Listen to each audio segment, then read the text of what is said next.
it's okay. As long as selama kamu udah kenal gitu. Tapi kalau bener. Itu agak aneh sih. Ya. Karena lu pernah bilang gini di Twitter atau di Instagram, gue lupa ya.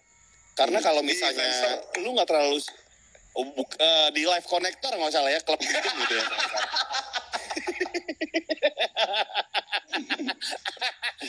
bahwa katanya lu nggak terlalu suka sama orang yang tiba-tiba gue lu sama lu yang baru ketemu, bener gak sih?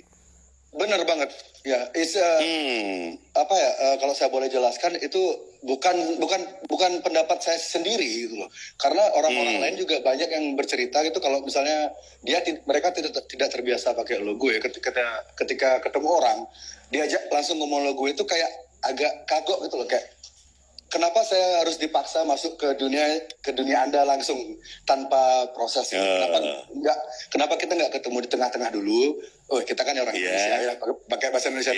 Setelah kenal, baru sialan lu bang.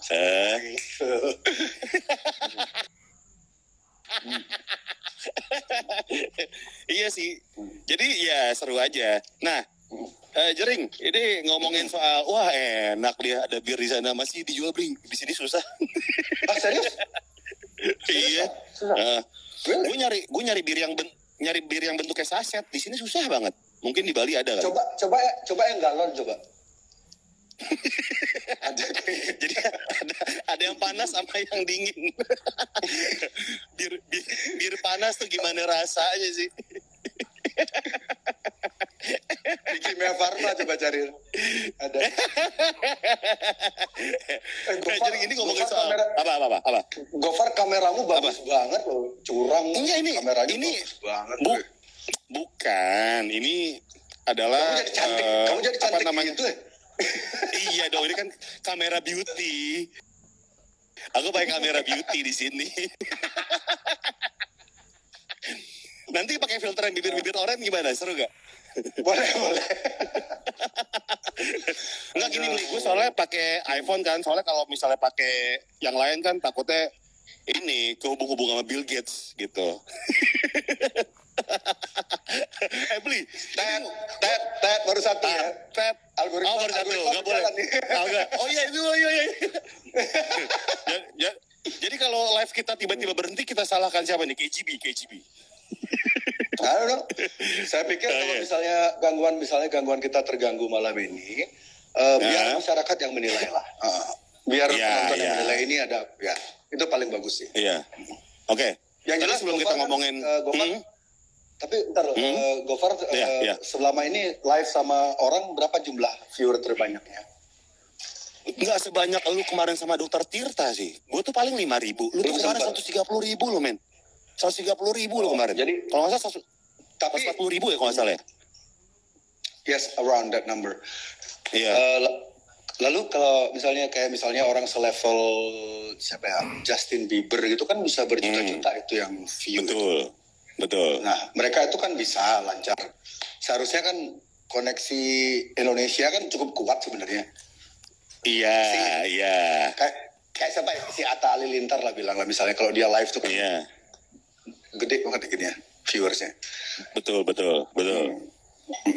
Nah, kemarin lu sempat mengalami gangguan. 60.000 ya? Gokil.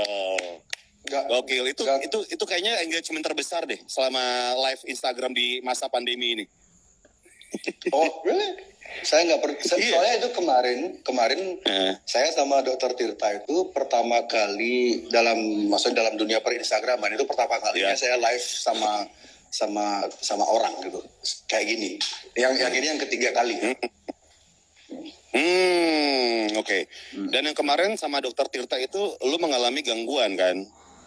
Koneksi. Ketika saya berbicara tentang teori konspirasi ngadak gitu ya. Ngadak. Gambar hilang, suara sih. Yang paling sering suara hilang. Oh, oke. Jadi apakah ini ada kesengajaan menurut Jering atau gimana ini?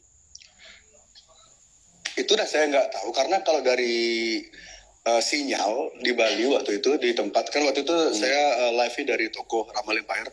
Di sana sinyalnya ada pakai wifi itu kuat dan setelah itu dicoba pakai sinyal yang lain nggak bisa, terus saya coba berubah pakai waktu itu sama dokter kita sempat coba pakai akunnya Devil Dice yang sudah verified, yang sudah centang biru juga nggak bisa. Jadi sempat 7 kali, log out, login, log out, login, tetap nggak bisa itu. Dan itu dimulai ketika saya mulai bicara teori konspirasi. Itu yang agak timingnya itu sih yang agak bikin penasaran gitu. Karena sebelumnya dokter Tirta bicara, ketika kami bicara masalah rumah sakit, dokter Tirta kan dokter Tirta yang dominan bicara. Ketika dokter bicara itu koneksinya baik-baik saja. Pas giliran lu nih, kok tiba-tiba ngadat gitu ya jaringannya gitu. Dan wifi nggak masalah? Nggak masalah. Kemarin, kapan tuh Mas? 3 hari yang lalu ya? 3 hari yang lalu, saya sempat live Instagram juga sama Mblox Space. Yang diwakili sama Mas Jacob, tapi Mas Jacob, mereka pakai akunnya Mblox Space. Jadi kami waktu itu berbicara tentang musik dan membicarakan sedikit mengenang tentang almarhum Glenn. Ketika saya mengucapkan kata konspirasi, demokrasi, itu langsung kacau. Padahal yang waktu itu yang nonton cuman 10.000 maksimal. Waktu itu yang nonton cuma 10.000 maksimal. Karena ketika saya mulai ngucapin kata-kata demokrasi, Bill Gates, global elite, itu langsung gangguan. Saya cepat coba berapa kali dengan Mblox Space. Akhirnya saya sepakat untuk saya nggak akan, ada beberapa kata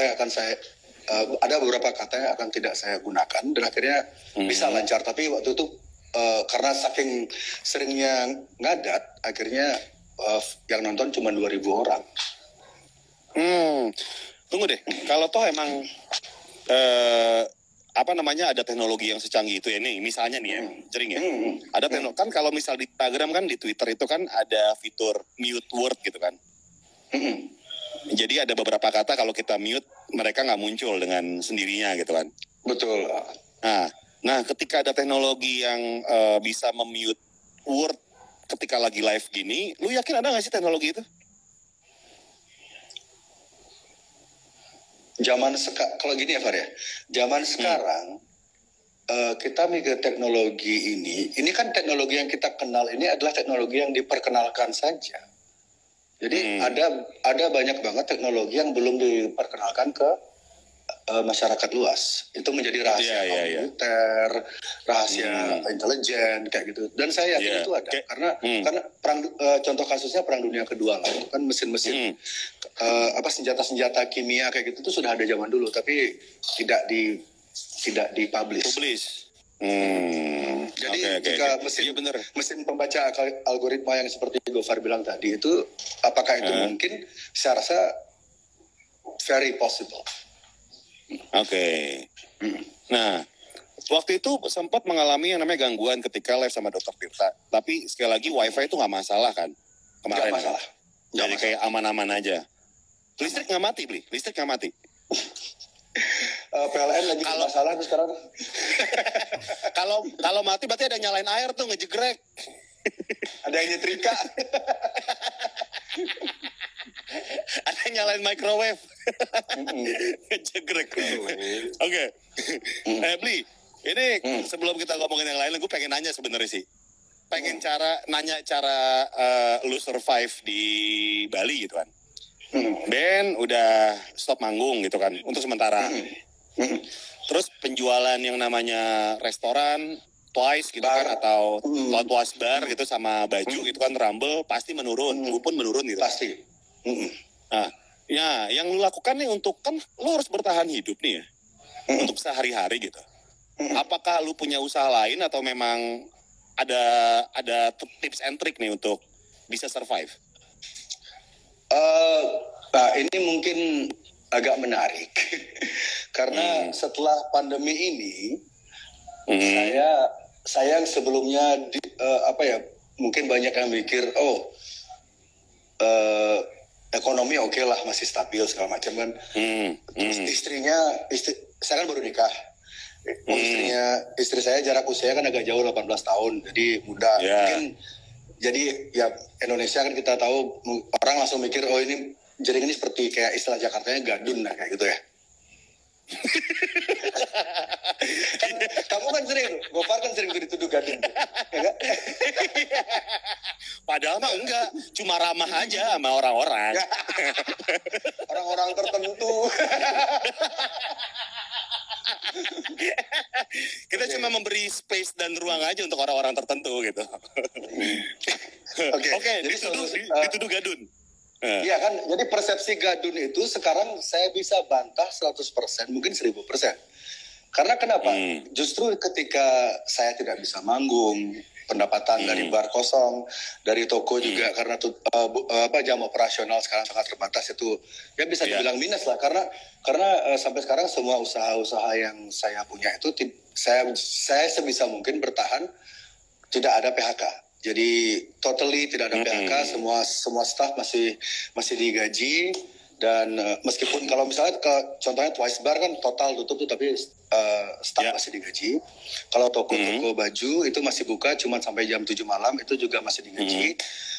Hostel ada hostel di Nusa Lembongan itu totally close sudah hampir 2 bulan itu tetap kami kasih tunjangan staffnya.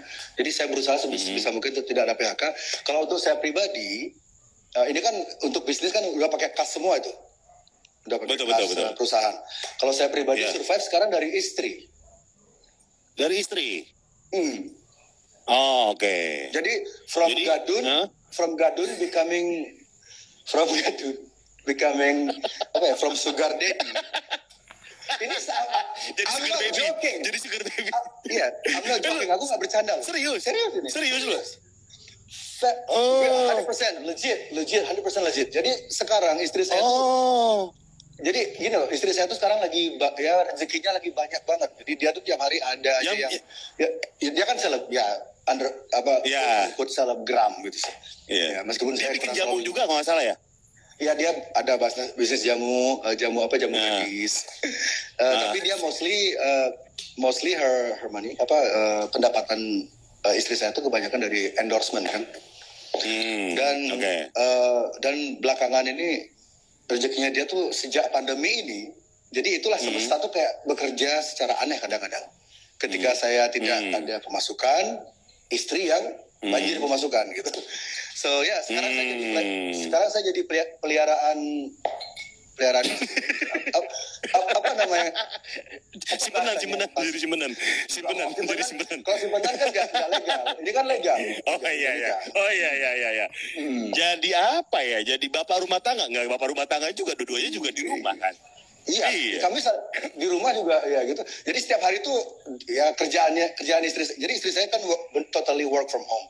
Jadi dia tuh ngasih produk, bergaya-gaya sampai kami bikin studio di rumah segala macam.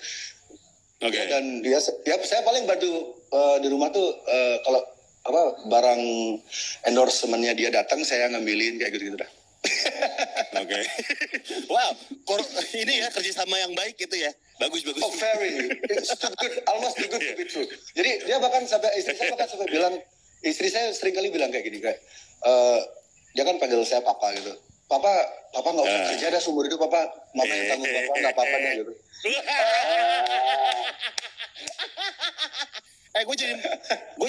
Gue probation dong jadi anak lu 3 bulan aja, boleh gak?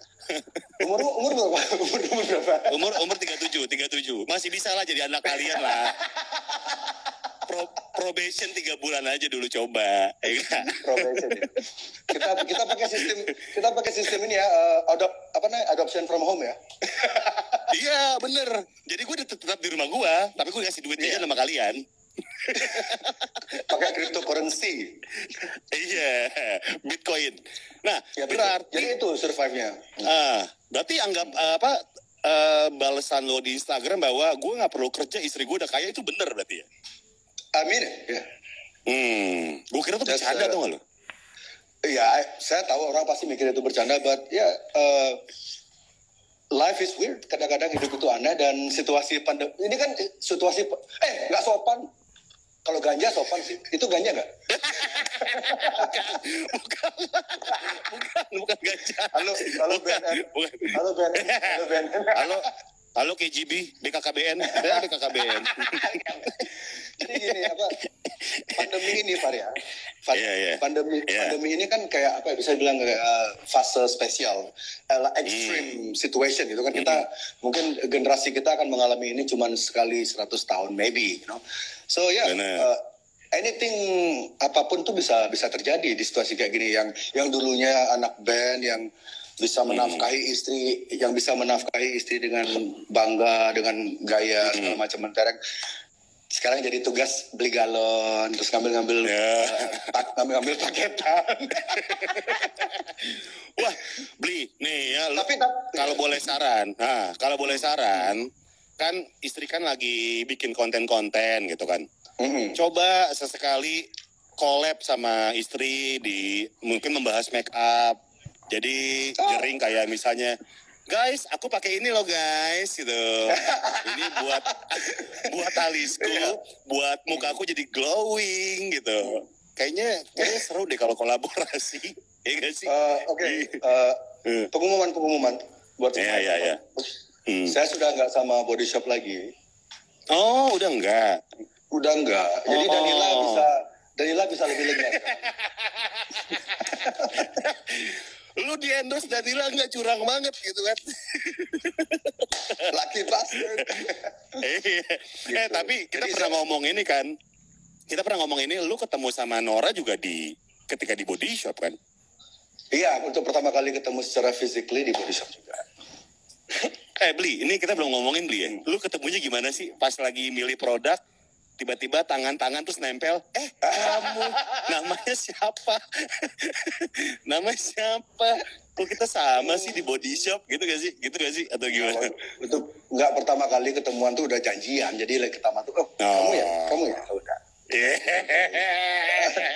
Wah, dan selama ini kan kita sering parno tuh Far. Kita kan sering banget di zaman di era filter face. Kamu aja kelihatan cantik banget loh Far di kameranya. Iya. Saya pakai filter ini lampu-lampu glowing gitu loh. Jadi waktu itu aku pikir kan ekspektasi tuh di foto kan cantik banget itu istriku. Jadi pas mau ketemu tuh ekspektasi saya udah nggak tinggi banget gitu loh. Ini paling kayak apa gitu, filter segala macam. Ternyata pas ketemu ya, nggak jauh beda. Oke nih. Sesuai dengan yang diiklankan gitu. Ini kan lu lagi diomongin dan banyak dikenal sama orang sekarang ini soal teori konspirasi gitu kan. Ya. Ketika di rumah lu sama istri membicarakan hal itu nggak sih? Misal kayak gini. Sangat. Misalnya kayak lagi dinner berdua romantis, ada lilin dengan wine dan gelas kristal 2 gitu kan di perapian. Terus tiba-tiba lu ngomong kayak, sayang, ngomongnya mama ya? Mama, aku pengen ngomong sesuatu gitu deh. Apa papa? Aku bisikin ya. Iya, pas lagi dibisikin, sayang, kamu tau nggak? Bill Gates penyebab semua ini. Enggak gitu. Enggak. Ilustrasinya bagus sih, cuman percakapan yang terjadi iya seperti itu. Cuman ilustrasinya kami lagi makan nasi jinggo, nasi kamu tahu nasi jinggo kan? Nasi kucing. Tahu kan? Pakai nasi kucing ya. Ya, istri saya tuh Jawa banget. Jadi dia tuh nggak suka makanan barat, dia nggak suka makanan yang asing-asing itu nggak suka. Dia tuh sukanya pecel, lalapan, ya Indonesia banget. Jadi kalau kami ngobrol masalah konspirasi ini, ya paling lagi itulah pas lagi makan pecel, pas lagi makan rujak, dia suka banget sama rujak. Dan kekuatan terbesar saya, ini yang mungkin jarang orang tahu gitu ya. Kekuatan terbesar saya untuk berani membicarakan masalah ini secara konsisten itu istri saya sendiri, karena dia sangat percaya, bukan karena dia saya pengaruhi atau karena saya doktrin, tapi sebelum kami berdua ketemu, istri saya juga percaya dengan yang namanya global elite seperti itu. Jadi ketika polemik teori konspirasi ini terjadi, ketika orang mulai ya istilahnya membuli saya tentang teori konspirasi saya ini, justru istri saya yang paling kuat memberi support. moral ya. Jadi dia selalu bilang kamu yang kamu lakukan itu udah benar kok. Keep fighting. Pokoknya jangan sampai nyerah. Soalnya tapi ini bukan berarti istri saya itu ini nggak berarti istri saya itu selalu dukung saya. Di konteks di beberapa masalah di luar teori konspirasi ini, kalau dia nggak suka, kalau dia nggak setuju, dia akan fight juga. Kami sering adu argumen. Dia kan orangnya keras juga. Jadi tapi di masalah teori konspirasi ini kami satu suara, sudah sangat bulat. Sampai kan kemarin saya sempat bikin ya istilahnya, kalau jika ada yang menantang saya untuk suntik atau menularkan virus ini, I'll do it. Dengan syarat juga saya selamat. Orang-orang yang mengkampanyekan lockdown itu harus melockdown diri mereka ke kantor polisi. Dan istri saya bilang, oke, kalau sampai benar itu terjadi Pak, ini istri saya sendiri yang bilang, jika itu benar terjadi, saya harus ikut disuntik. That's how much kekuatan ketika kamu dicintai seseorang ini kan, kutipan filsuf Cina, saya lupa namanya. Ketika kamu dicintai seseorang, itu akan memberimu kekuatan yang luar biasa gitu. Jadi saya sampai sekarang saya masih konsisten untuk bertahan dengan opini saya, karena di rumah di rumah itu ada yang dukung.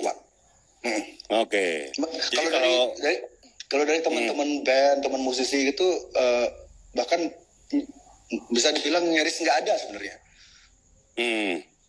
Tapi karena istri yang mendukung, akhirnya saya juga percaya kalau apa yang saya lakukan ini benar. Dan based on berdasarkan beberapa fakta yang saya temui juga, dan informasi dari luar negeri juga, beberapa kawan di luar negeri yang tertarik dengan isu-isu seperti ini, akhirnya ya seperti ini. Akhirnya saya sekarang jadi bahan lelucon seluruh Indonesia.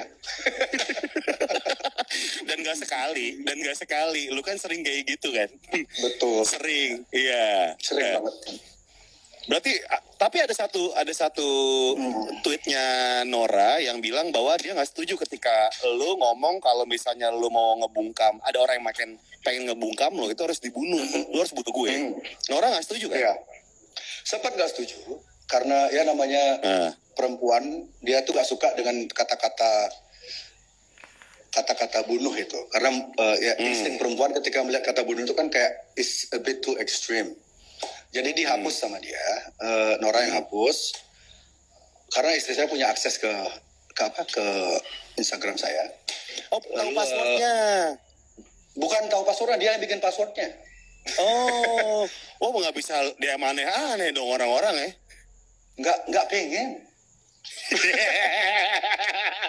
Coba kamu pikir ya, di mana Pak, pikir logika di mana dari istri yang usia 25, saya 43, yang menghidupi kamu untuk saat ini dan untuk jangka panjang ke depan, yang masih setia masakin kamu tiap malam, tiap pagi kamu dibikinin sarapan, bikinin makan malam, itu tetap dia lakukan. Dan tugasmu cuma beli galon, sama ngambil paketan dia dari paketan endorsement dia. Di mana ada ketemu cewek kayak gitu lagi gitu kan? Ya, belum nemu sih gue. Iya. Nanti ketemu kok nanti, tapi cowok. Iya.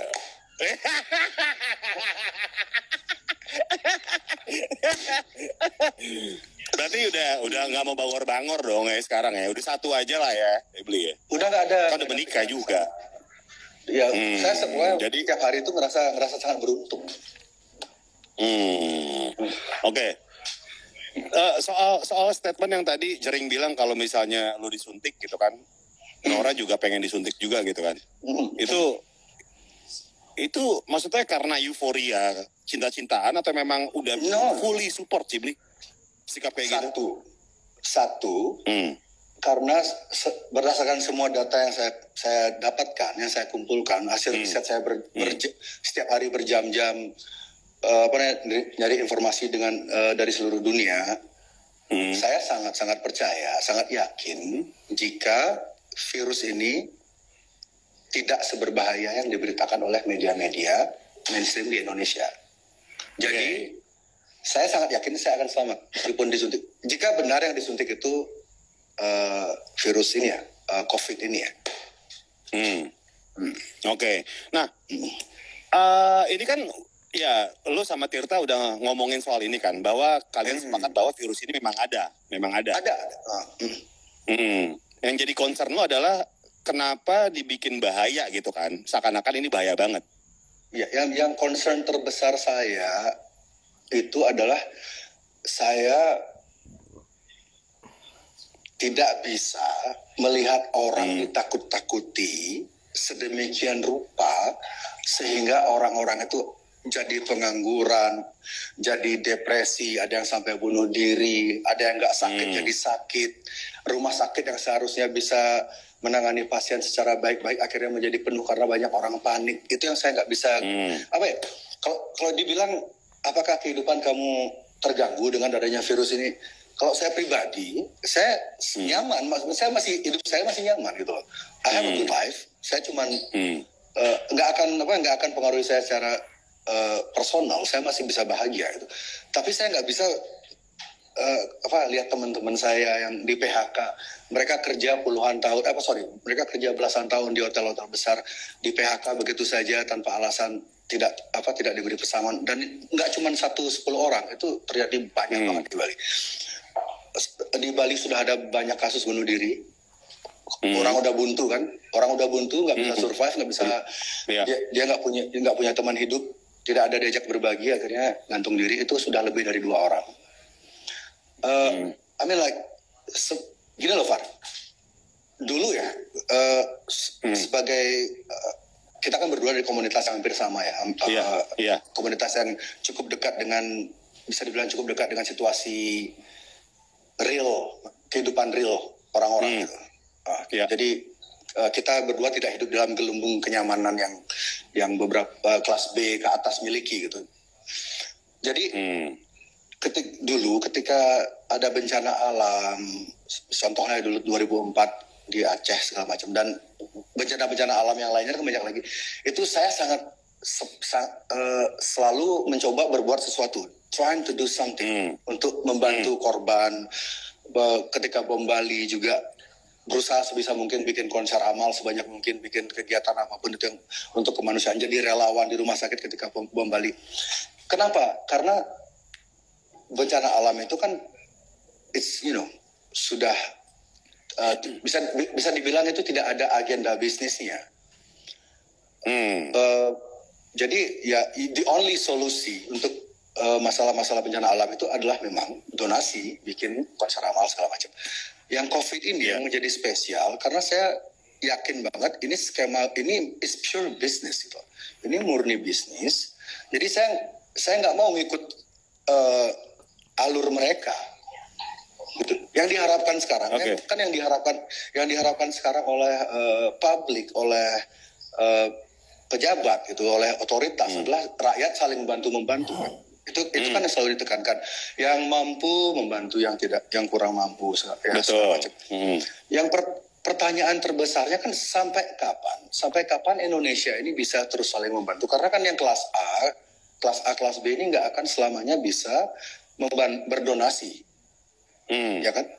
Suatu saat kelas A, kelas B ini mereka punya orang tua, mereka punya saudara yang sakit, mereka harus memprioritaskan keluarga mereka dong.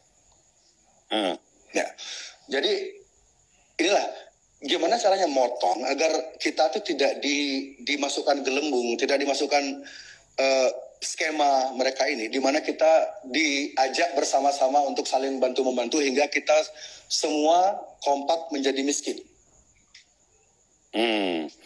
Oke, tunggu Bli. Ketika memang virus ini tidak seberbahaya itu, tapi kenyataannya kan di rumah sakit banyak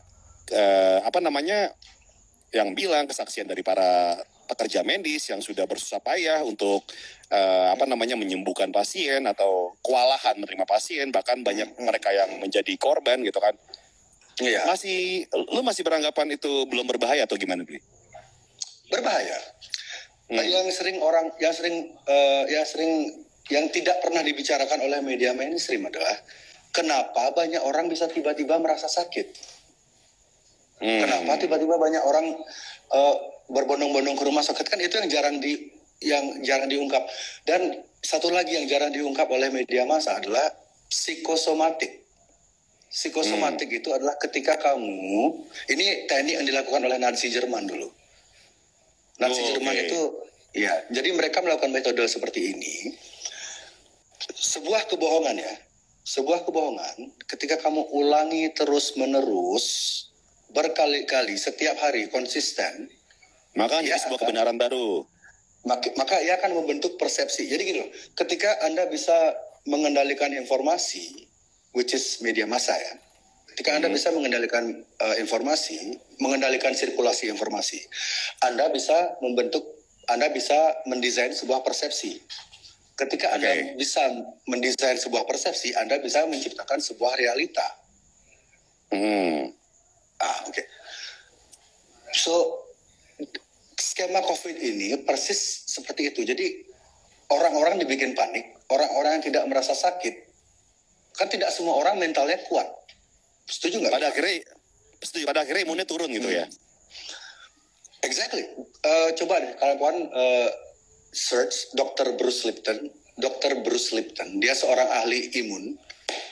Dia punya penjelasan yang sangat-sangat bagus tentang bagaimana fear, rasa takut itu adalah penyebab faktor terbesar kenapa banyak orang meninggal karena COVID ini. Karena ketakutan itu membuat imun kita tuh kayak lenyap gitu loh. Kalau kita sudah ketakutan, kita akan lebih cepat mati gitu. Intinya seperti itu. Jadi kenapa virus ini ada, benar.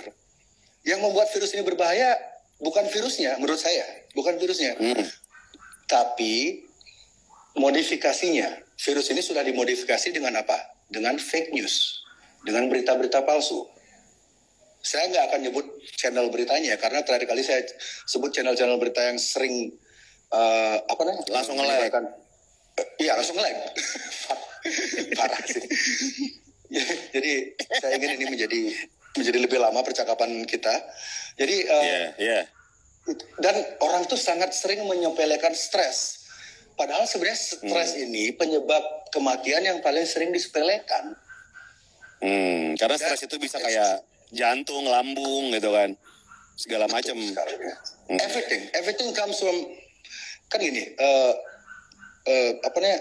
kan banyak yang bilang kekuatan terbesar manusia tuh, kalau kamu cari di buku-buku filosofi, di buku-buku ilmu pengetahuan, kekuatan pikiran tuh yang di tubuh manusia ini, kekuatan pikiran itu yang paling kuat. It's the strongest, tapi yang paling gampang diserang juga kekuatan pikiran. Cara nyerang kekuatan pikiran itu pakai menebar ketakutan ya, dengan menebar ketakutan itu tadi. Gue setuju banget sih soal yang namanya pikiran tuh ketika lagi nggak oke gitu kan, lagi stres, itu penyakit bisa banyak yang datang gitu kan. Jadi poinnya di sini, lu setuju nggak bahwa COVID ini berbahaya atau tidak berbahaya? Seperti yang Elon Musk katakan 2 hari yang lalu. Soal anak ya, XAE Xavier. Bukan. Elon Musk itu kemarin 2 hari yang lalu di Joe Rogan yang mirip Deddy Corbuzier itu. Jadi Joe Rogan niru Deddy kayaknya sih.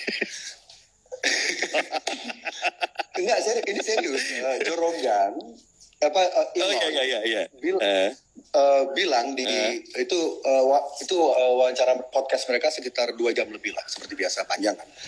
Itu ada beberapa statement Elon Musk yang menegaskan jika COVID ini tidak seberbahaya yang media coba pengaruhi kita gitu. Kan media ini mencoba menancapkan persepsi jika virus ini sangat mematikan. Elon Musk tidak setuju itu. Dan dia bukan cuma sekali ngomong seperti itu. Jika Anda mengikuti Elon Musk di Twitter, dia sangat mendukung agar lockdown segera dicabut, agar rakyat segera dikembalikan kemerdekaannya, agar dia tuh sering memberi informasi tentang rumah sakit itu tidak sepanik yang digambarkan di media-media mainstream kebanyakan. Situasi rumah sakit itu tidak seramai itu. Di Amerika justru banyak banget rumah sakit yang dokter-dokternya itu sampai nggak ada kerjaan gitu. Jika Anda nggak percaya silakan cek Twitternya Elon Musk. Elon Musk kan bukan orang bodoh. Jadi selama ini saya sering banget diserang oleh orang-orang yang mungkin yang punya titel, punya gelar. Mereka pikir argumen saya tuh kayak ngawur. Dan memang ada beberapa argumen saya tuh kepleset atau salah nyebutin narasumber, salah nyebutin data.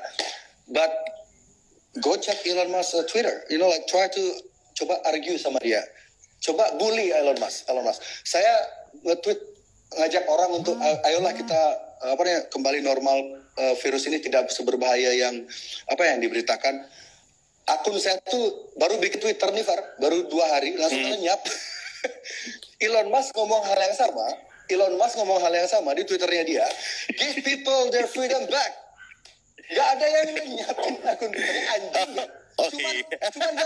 Cuman gara-gara Elon Musk punya roket, bangsat. Oh, tapi Bli, kalau misalnya Twitter kan ya kita ngomongin mungkin ada kesengajaan untuk gituan ya, tapi untuk di ban gitu kan. Mungkin ada pihak-pihak tertentu yang tidak mau nih. Oh enggak. Jatuh. Belum bisa beli AirPod. Gimana? Tapi gini, kalau Twitter itu kan ketika banyak orang yang report dalam waktu yang bersamaan, itu kan otomatis kan di-ban gitu kan, di-suspend gitu kan. Mungkin banyak orang yang report kali ya. Pasti. Lalu orang-orang itu kenapa mereka tidak report Elon Musk? Kan Elon Musk lebih berbahaya. Akun saya followersnya waktu itu cuma 20.000. Baru bikin akun 1 hari, followersnya 20.000, cuma bertahan 1,5 hari, hilang. Elon Musk followersnya jutaan loh. Dia bikin statement yang pesannya sama dengan statement saya.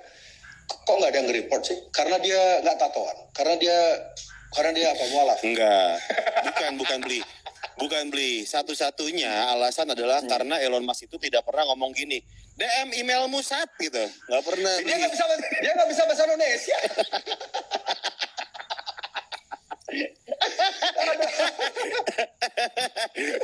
Oke. Coba dia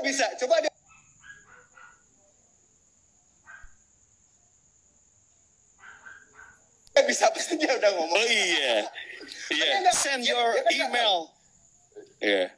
Dumb fuck. Enggak, soalnya kan dia nggak pernah gitu kali. Elon Musk kan nggak pernah berinteraksi sama netizen Indonesia kan. Mulut netizen Indonesia tuh beda loh sama netizen Amerika. Sama aja, cuma bedanya mereka bisa bahasa Inggris aja. Kita pakai bahasa kita gitu. Jadi kedengeran lebih sopan ya. Oke. Tapi banyak banget nih Bli, kalau gue lihat dari teman gue yang tenaga medis, mereka tuh bilang ke gue kok kalau misalnya rumah sakit memang sehektik itu, separah itu. Di Jakarta kan? Sedangkan lu bilang kan? Di Jakarta ya? Di Jakarta, iya betul. Di New York pun demikian, Far. Jadi begini, makanya saya jelaskan tentang kenapa COVID ini terstruktur ya. Kenapa COVID ini sudah ada polanya, sudah ada yang mendesain. Kota-kota yang diserang itu adalah kota-kota pusat berita, kota-kota pusatnya media. If you make it in New York, remember, ingat nggak ada yang ngomong gitu? If you make it in New York, you make it everywhere. Itu itu kutipannya Frank Sinatra. Kalau 9/11 kejadian pesawat yang menabrak menara kembar itu di New York dan itu mengubah geopolitik semuanya global kan. Jadi di Amerika yang paling hektik itu di New York, itu kan kebetulan atau what? Di Indonesia yang paling hektik di mana? Di Jakarta. Oke. Jadi kenapa nggak di kota-kota? Kenapa nggak di kota-kota yang nggak ada stasiun TV-nya? Kenapa nggak di kota-kota yang nggak ada selebritinya? Karena kalau di Bali gimana Bli? Itu, dude, seriously di Bali sebenarnya kalau saya boleh jujur ya, boleh nggak jujur? Boleh dong. Ya. Bali ini sebenarnya itu kalau masyarakat mau jujur ya, kalau pemerintah Bali ini mau tidak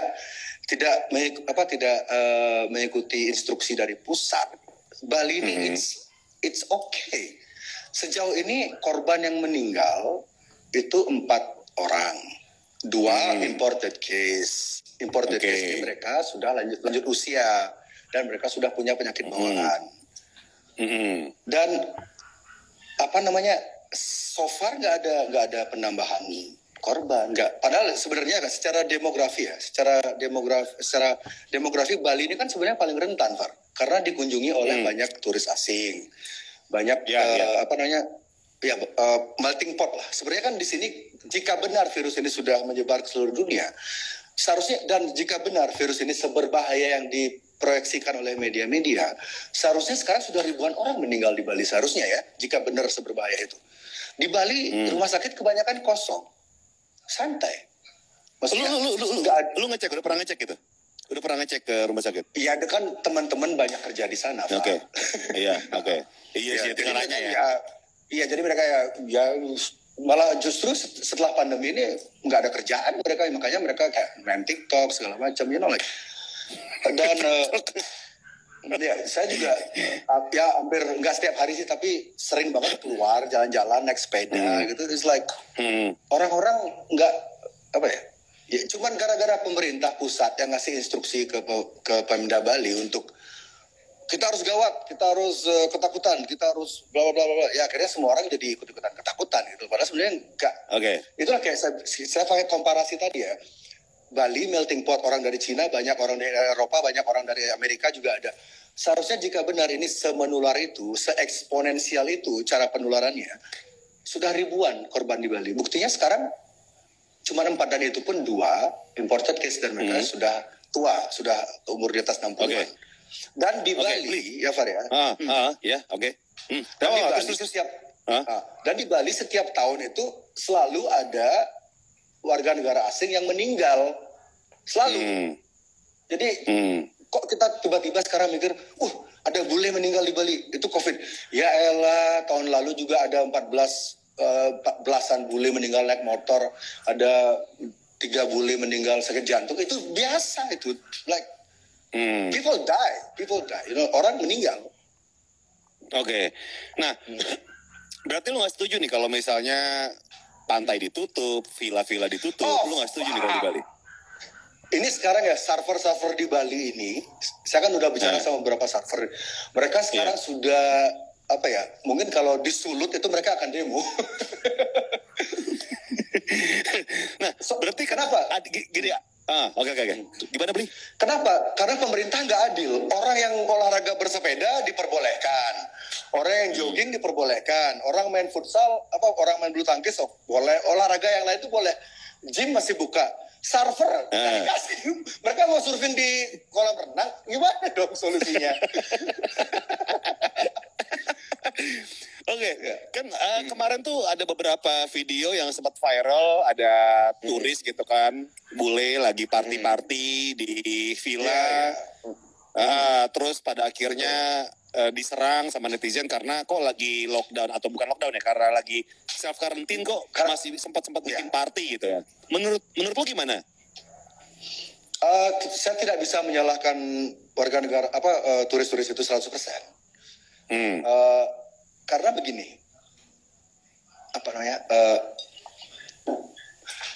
kita balik ke Bapak Terawan ya, kita bicara sedikit tentang Bapak Terawan, Menteri Kesehatan kita. Di awal-awal Februari ya, kan beliau seringkali bikin statement yang intinya itu virus ini tidak berbahaya, virus ini akan sembuh dengan sendirinya, nggak usah pakai masker, nggak perlu kecuali kalau sakit. Dan banyak statement beliau tuh yang sepertinya meremehkan kasus ini, virus ini. Kemudian mainstream media, ini kembali lagi ke mainstream media. Mainstream media itu dengan ya kita semua tahu ya, jika sebuah headline berita itu tidak seksi gitu, tidak kontrovertif. Ya, Iya, itu tidak akan menarik. tidak mengundang clickbait kan. Mulailah statement Pak Terawan ini ditwist gitu. Jadi yang yang seharusnya menenangkan, jadinya seolah-olah kesannya itu meremehkan atau seolah-olah menyesatkan orang-orang. Akhirnya panik karena media massa juga mulai memberitakan, oh ini ada korban di sini, ini ada korban di sini, ini ada korban di sini. Itu berbarengan gitu loh, korban. Akhirnya Pak Terawan ini disuruh diam kan akhirnya.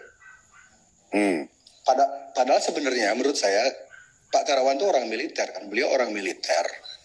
Dan saya yakin beliau tahu skema ini. Di ring 1 Jokowi itu saya yakin menteri-menterinya tahu apa yang sebenarnya terjadi.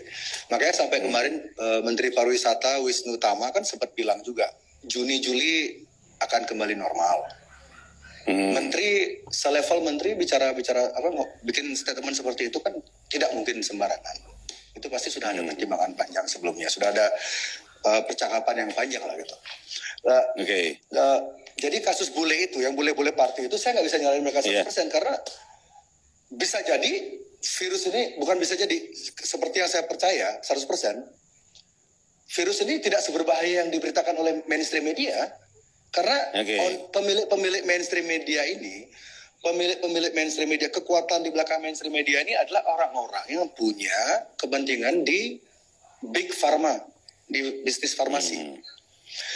If you follow the money in every game, dalam semua permainan, mikro, makro, just follow the money. Ini skema COVID ini, siapa yang paling diuntungkan? Just follow the money, akhirnya kamu akan tiba di titik vaksin. Dan Bill Gates berkali-kali bilang vaksin ini adalah final solution, solusi terakhir. Orang dengan magnitude, dengan pengaruh ya sebesar Bill Gates itu, dan dia bukan orang yang bodoh, mengatakan bikin statement final solution itu kan berarti dia tuh yakin banget tidak akan ada solusi lain, cuman dia. Jadi monopolinya udah ketahuan. Vaksin adalah jawabannya. Satu-satunya jawaban. Final solution kan satu-satunya jawaban berarti. Ya. Nah, berarti lu kalau memang lu bilang tidak seberbahaya itu, lu bukannya sempat ini ya beli ya sama Nora bagi-bagi hand sanitizer di jalan ya?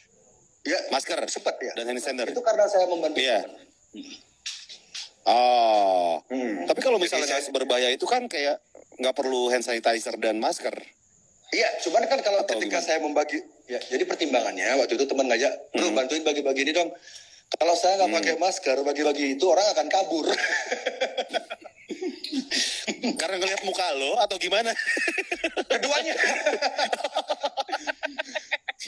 Percampuran kedua itu yang iya. Ya kan secara kita kan ceritanya lagi ngasih orang masker, ngasih orang pembersih tangan. Sementara kalau kita nggak pakai masker itu kan orang jadi nggak percaya.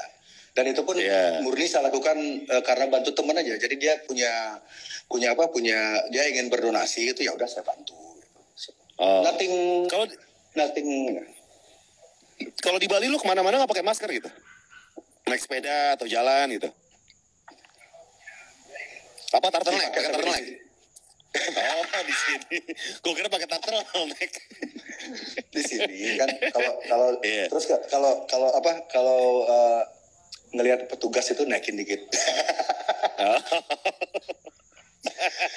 Tapi Pak, ini serius loh. Ini serius. Kamu harus searching ya. Tapi kawan-kawan, kalau saya boleh saranin, jangan kalau nyari pakai mesin search engine, pakai mesin pencari itu jangan pakai yang biasa kita gunakan. Jangan pakai yang inisialnya G itu. Karena mesin pencari yang inisialnya G itu, algoritmanya sudah diatur sedemikian rupa untuk mensupport skema ini berhasil. Jadi ketika kamu mencari informasi misalnya terlalu sering memakai masker itu justru akan mempercepat orang sakit, itu ada beberapa dokter yang punya riset seperti itu. dua dokter perempuan, saya lupa namanya. Tapi kalau kamu cari itu di Google nggak akan ketemu. Tapi kalau kamu cari itu di informasi itu di mesin search engine yang lain selain Google, itu bisa kamu cari informasinya. Jadi sebenarnya orang pakai masker itu kalau kelamaan ya, terlalu lama dan terlalu sering, itu justru akan memperendah imunmu karena pernafasanmu itu tidak normal. You don't breathe, kamu tidak bernafas sebagaimana biasanya. Dan yang kedua, yang lebih penting lagi, yang saya pelajari selama ini dari semua data, orang-orang pakai masker itu akan secara psikologik kamu akan itu mengunci memakai masker itu ya, itu mengunci persepsimu tentang seberapa bahayanya virus ini, gitu loh. Semakin kamu pakai masker, kamu tersugesti untuk percaya jika virus ini bahaya dan imunmu, seperti yang saya bilang sebelumnya, persepsimu menciptakan realitamu. Ketika semua orang memiliki persepsi yang sama, realita itu akan terjadi. Kekuatan pikiran itu luar biasa soalnya. Metafisika itu, quantum fisik itu ilmunya. Itu bisa cari Dr. Bruce Lipton. Bruce Lipton itu beliau mencerahkan banget dan beliau tidak pernah, Dr. Bruce Lipton itu tidak pernah diberi panggung di media-media mainstream Indonesia ataupun di luar negeri. Ya. Bukannya lebih bagus ya beli ya? Sekarang kan orang-orang jadi lebih aware soal kebersihan gitu kan, dari kebersihan tangan, cuci tangan segala macam, bahkan memakai masker. Kalau ngomongin soal masker kan, gimana beli? Di agama Islam kan dari dulu diajarkan cuci tangan segala macam. Ya. Nah terus ketika keluar rumah kan banyak polutan nih, Ketika pakai masker kan kalau toh memang COVID itu menurut lo nggak berbahaya, kan juga membantu kita menjaga kesehatan kan dari polutan-polutan yang ada gitu. Betul. Menurut data di Wuhan ya, di Wuhan, jika usiamu di bawah 50 tahun dan kamu tidak punya penyakit yang parah, meskipun imunmu itu pas-pasan kayak imun kita berdua nih kan. Kita kan masih minum, ngerokok, segala macam. Meskipun imun kita ini pas-pasan, kemungkinan sembuh kita tuh 99%. Itu ada datanya dari Wuhan.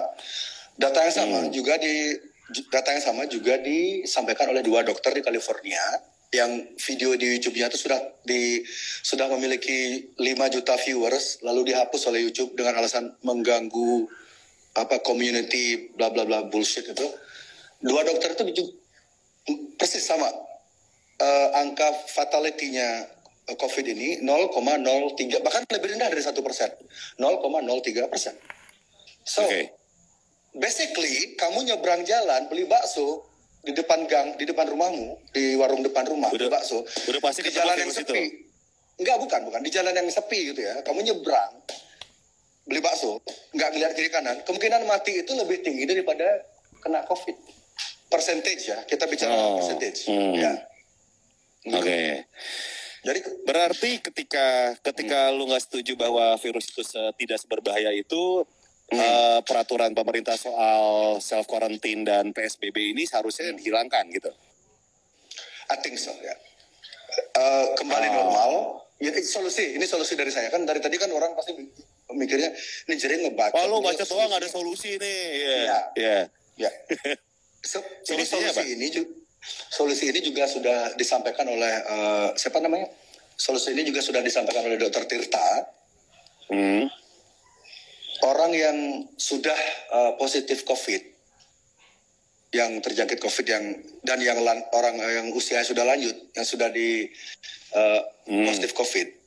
Jadi tiap-tiap kota yang angka penderita COVID-nya tinggi itu dibikinkan mega cluster. Jadi mega cluster ini jadi satu pintu. Jadi semua orang yang terkena COVID itu dikumpulkan di sana, kan nggak banyak itu sebenarnya. Tiap kota tuh berapa sih? Di Bali cuman berapa sih yang kena COVID? Cuman media aja yang membuat kesannya tuh semua orang kena COVID, like fuck media kan.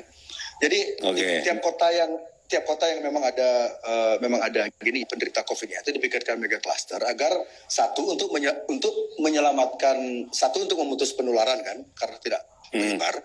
Kedua untuk menyelamatkan nyawa tenaga medis, karena tenaga medis tidak akan sepanik yang sekarang ini, karena mereka sudah satu pintu semua dipusatkan di satu tempat, Saya pikir kalau pemerintah serius itu bikin mega cluster tuh bukan hal yang susah loh. Contohnya di Bali ya. Sekarang kan Bali punya kantor Pemda Badung. Pemda Badung itu punya kantor yang sangat megah, gede banget dan bersih dan mewah. Itu bisa menampung ribuan orang. Dan harusnya dibikin klaster itu. Iya, kenapa? Jadi yang memang positif di Bali dikumpulin di sana semua. Jadi tidak menimbulkan kepanikan massa, menyelamatkan nyawa petugas medis dan penyebarannya di sana-sana aja gitu. Dan untuk yang muda-muda tetap berkegiatan seperti biasa. Jadi jam malam, penutupan pantai, penutupan jalan itu tidak perlu. Cuman perlunya adaptasi. Ya seperti yang Mas Gofar bilang tadi lah, pakai masker, cuci tangan. Ya itu kan untuk orang Indonesia yang suka makan nggak pakai sendok garpu gitu kan bagus tuh cuci tangan itu kamu nggak diare kan. Terus pakai masker untuk melindungi kita dari TBC. TBC itu lebih berbahaya daripada COVID. Angka kematian TBC di Indonesia itu jauh lebih tinggi dari COVID dan dia penularannya itu sudah terbukti airborne lewat udara. Dokter Tirta juga sudah mengkonfirmasi itu. Dokter-dokter lain juga banyak yang memberi saya informasi seperti itu. Jadi TBC ini jauh lebih fatal sebenarnya daripada COVID. Dan jika sekarang kamu memang ingin menjaga kesehatanmu, pakai masker itu sebenarnya kamu tuh melindungi dirimu itu bukan dari COVID tapi dari TBC. Dan yang solusi ketiga apa tadi? Social distancing. Social distancing itu perlu. Iya, kalau kamu nggak mau kurap, nggak mau kadas ya perlu sih. Berarti intinya adalah menurut lo PSBB itu dihilangkan, tapi orang-orang tetap melakukan yang namanya pakai masker, pakai sanitizer, adaptasi, dan melakukan pekerjaan seperti biasanya gitu. Iya. Jadi kalau misalnya harus ada konser itu ya konser aja, tapi mungkin ya penontonnya pakai masker semua, it's okay lah. Vokalisnya pakai masker. Ya kan Slipknot pakai topeng bisa nyanyi. Oh iya bener juga. Nggak ngaruh juga ya. Atau masker dari jaring lagi. Iya malah bagusan. Ini gue ngelihat Twitternya Alit ya. Alit tuh ngomong kayak, kenapa ketika lo menyuarakan soal Bali tolak reklamasi itu jarang dapat spotlight gitu kan? Tapi ketika lo menyuarakan teori konspirasi, lo dapat spotlight dari diwawancara TV segala macam. Yang pada akhirnya yang ditakutkan oleh Alit kalau nggak salah gue baca ya, apakah ini penggiringan biar lo dikatain halu? Yang pada akhirnya ketika lo mau kampanye apapun, mau Bali tolak reklamasi kayak apapun itu dianggap kayak sesuatu yang halu aja. Iya. Ini analisa si Alit Sitlisius itu 100% benar. Dan ini adalah sebuah penerapan metode Operation Mockingbird. Kalian bisa search, ini namanya Operation Mockingbird. Operation Mockingbird itu adalah taktik atau strategi membuat orang kehilangan kredibilitasnya. Jadi saya ketika menerima tawaran dari Kompas kemarin itu, saya memang dikondisikan untuk dijebak dan saya kurang gitu. Karena saya membuat keputusannya buru-buru, keputusan itu saya ambil last minute gitu, ambil aja deh. Akhirnya saya kurang siap dengan data saya, meskipun apa yang saya ucapkan di sesi Aiman Kompas itu tidak ada yang salah menurut saya berdasarkan data yang saya punya. Tapi karena mereka memframe, jadi ketika saya menjelaskan dipotong iklan, ketika saya bicara dipotong sama si Aiman anjing, saya bilang anjing. Anji penyanyi. Oh anji, iya. Oh, jadi ketika saya bicara dipotong terus sama dia, ketika dokter yang lagi narasumber lagi satunya bicara tidak pernah dipotong sama si Aiman. Jadi di Kompas itu saya emosi ngobrolnya. Ketika mau jelasin dipotong iklan, makanya artikulasi saya tidak bagus waktu itu dan saya di sana kecolongan. Dan mereka berhasil mempraktekkan strategi Operation Mockingbird. Mockingbird namanya. Jadi Mockingbird kan mengolok-olok itu loh. Iya, kayak membuat lu malu jadinya ya. Iya, gitu. Dan itu cukup berhasil. Tapi dari misalnya yang nonton tuh let's say 1 juta orang yang nonton ya. bilanglah 70%-nya menganggap saya orang halu, 30% ini yang mereka sebelumnya tidak mengerti apa-apa, mungkin mereka tidak terlalu paham tentang teori konspirasi. 30% ini akhirnya mereka akan mencoba cari tahu, mencoba belajar, dan akhirnya akan ada lebih banyak orang lagi yang percaya. Karena saya yakin banget, semakin banyak orang yang percaya akan konspirasi ini, semakin banyak orang yang tahu bagaimana penyakit ini membunuhmu secara psikologik, maka orang-orang akan tidak sepanik sekarang. Orang-orang akan lebih berani hidup, dan rumah sakit akan tidak dipenuhi orang-orang yang seharusnya tidak sakit. Pasien-pasien pasien-pasien non-COVID yang memang kritis, yang mereka tuh perlu penanganan yang intensif, akhirnya mereka bisa ditangani sebagaimana mestinya. Karena sekarang kan banyak banget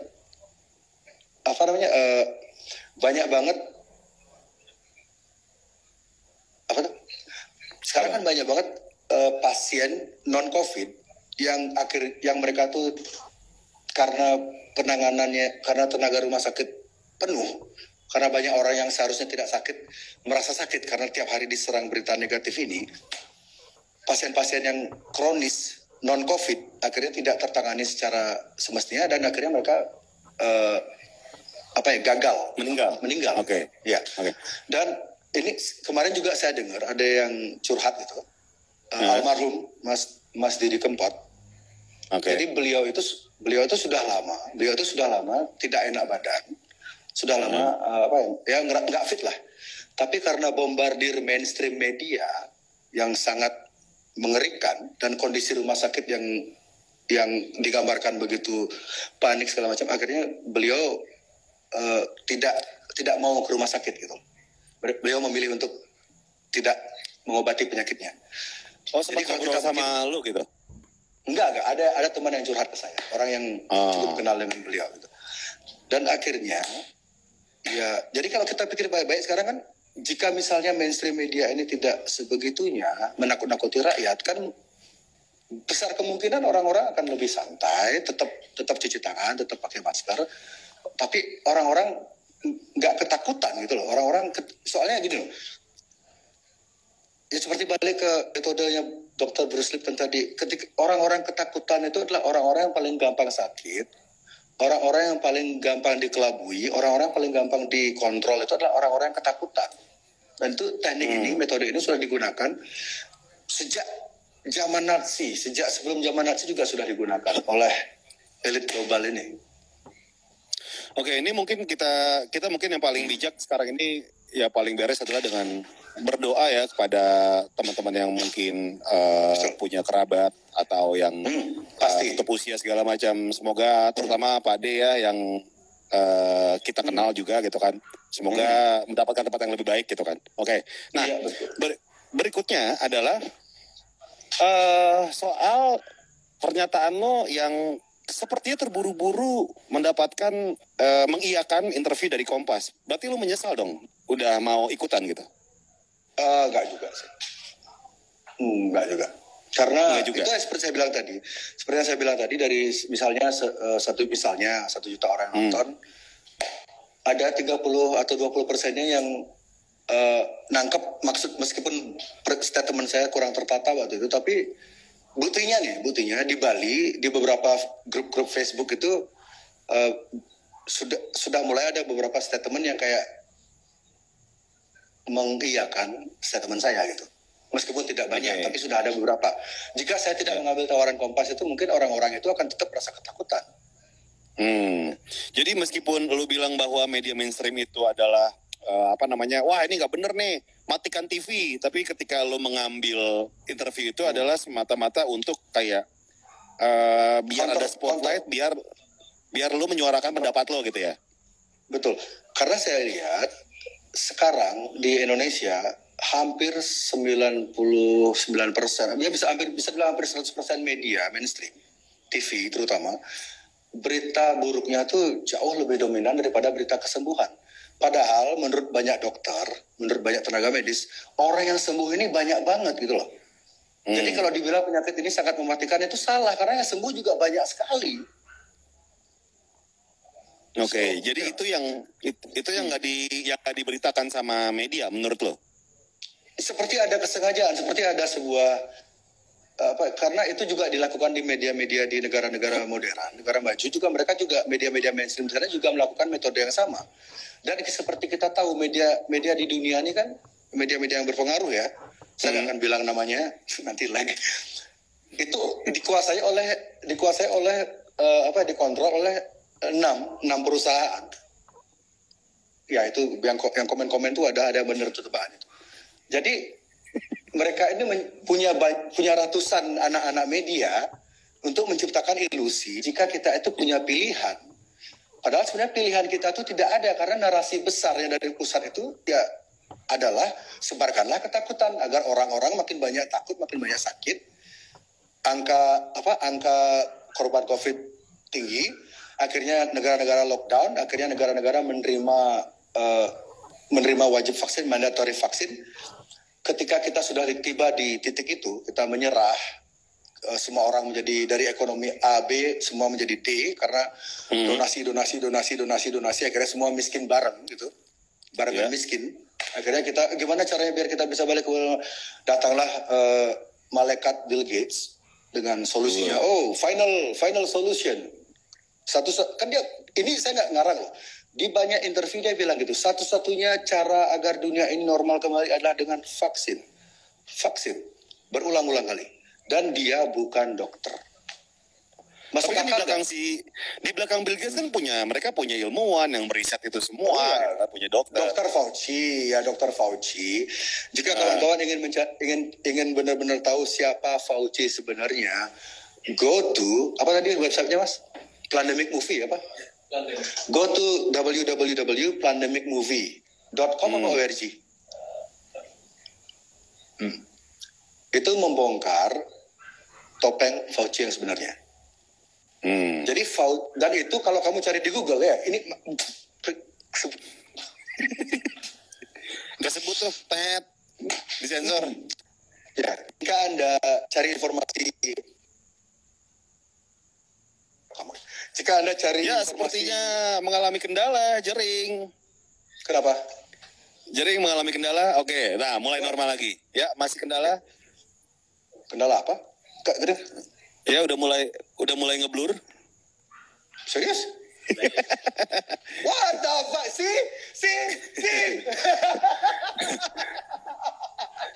Listriknya mati kali.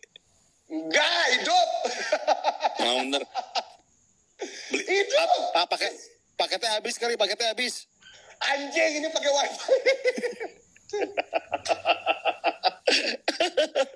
Aku what the fuck? Tapi suaranya masih agak jelas sih. Masih agak jelas. Okay. Saya lanjutin aja ya ngomong. Iya. Gara-gara tadi bilang inisial G itu anjing. Kalau mau tahu siapa Fauci yang sebenarnya itu cari www.plandemicmovie.com. Itu di sana mengupas siapa Fauci sebenarnya. Dan jika Anda ingin tahu siapa Tedros, kepala WHO sekarang, itu juga punya rekam jejak yang sangat kotor. Dan kalian tidak akan bisa cari informasi itu di mesin pencari yang selama ini kita pakai. Jadi pakailah mesin pencari yang lain. Di sana kalian akan bisa mencari semua berita tanpa filter. Ya, jadi algoritmanya tidak difilter. Jadi di sana pertempurannya fair gitu loh. Pertempuran informasinya fair. Dan kamu bikin keputusan sendiri. You make your own decision. Jadi jangan mau disetir sama narasi tunggal WHO ini, jangan. Jangan mau disetir sama narasi tunggal mainstream media, jangan. Kita harus cari informasi dari semua sisi.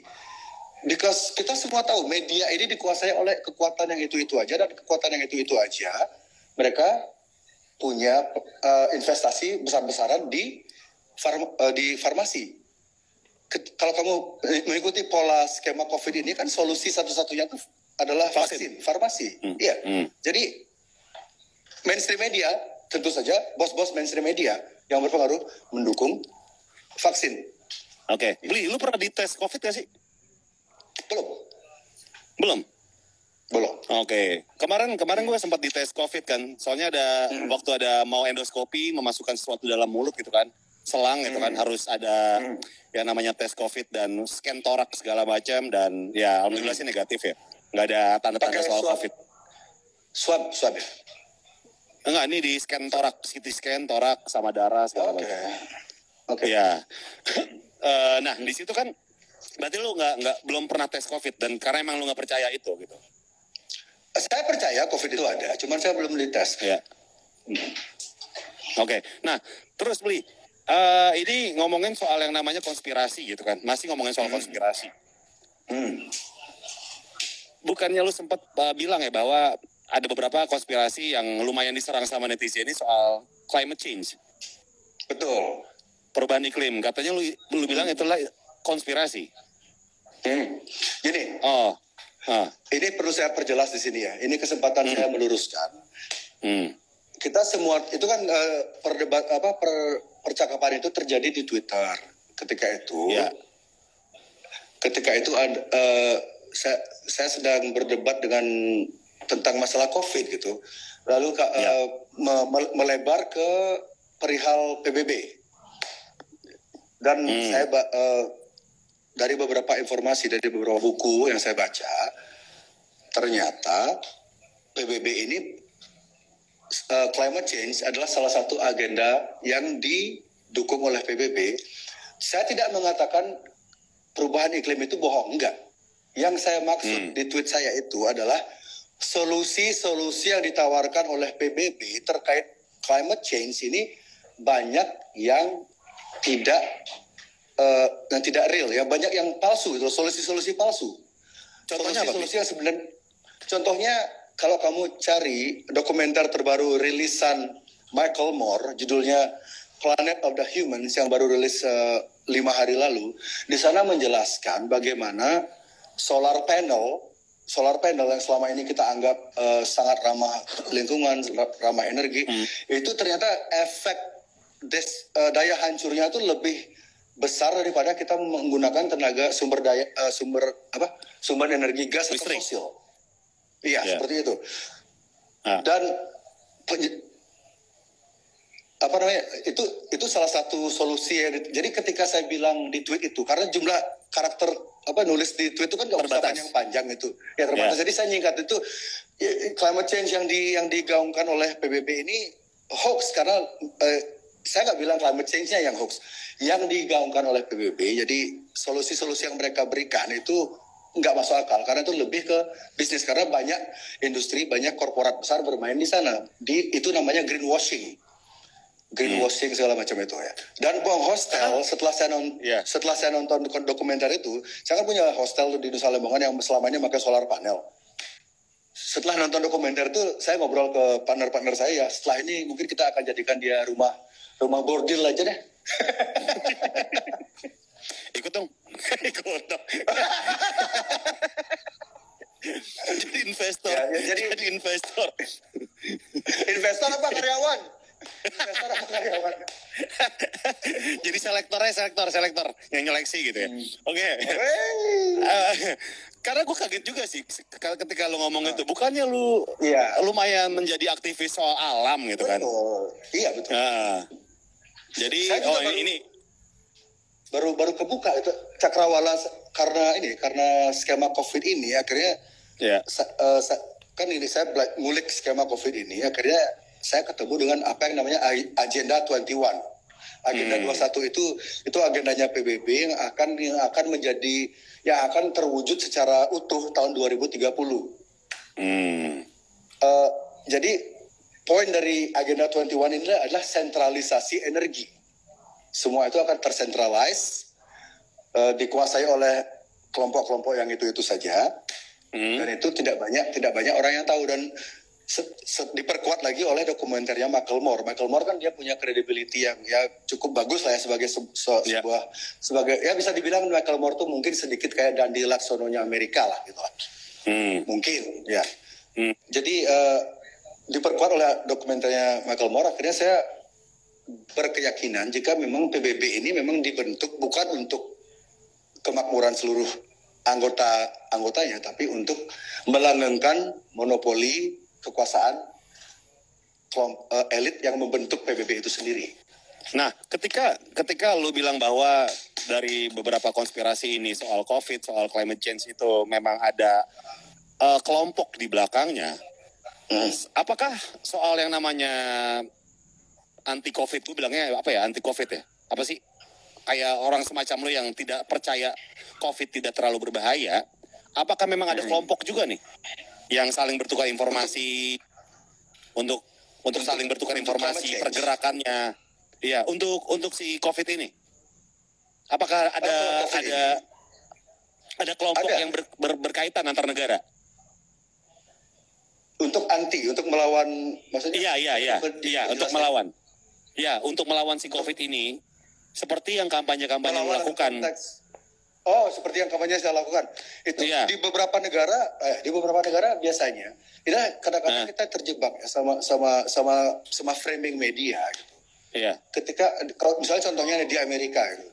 Di Amerika jika Anda tidak mau ketakutan, jika Anda memilih untuk mencoba mencari informasi alternatif di luar informasi yang disajikan mainstream media, Anda akan dituduh sebagai seorang supporter Trump. Itu. Di Indonesia, ketika Anda mencoba mencari informasi alternatif atau mencoba untuk tidak ketakutan, Anda akan dipojokkan dengan stigma Anda itu seorang agama radikal. Saya nggak bilang nama agamanya ya. Intinya pokoknya kamu tuh ini radikal, ini.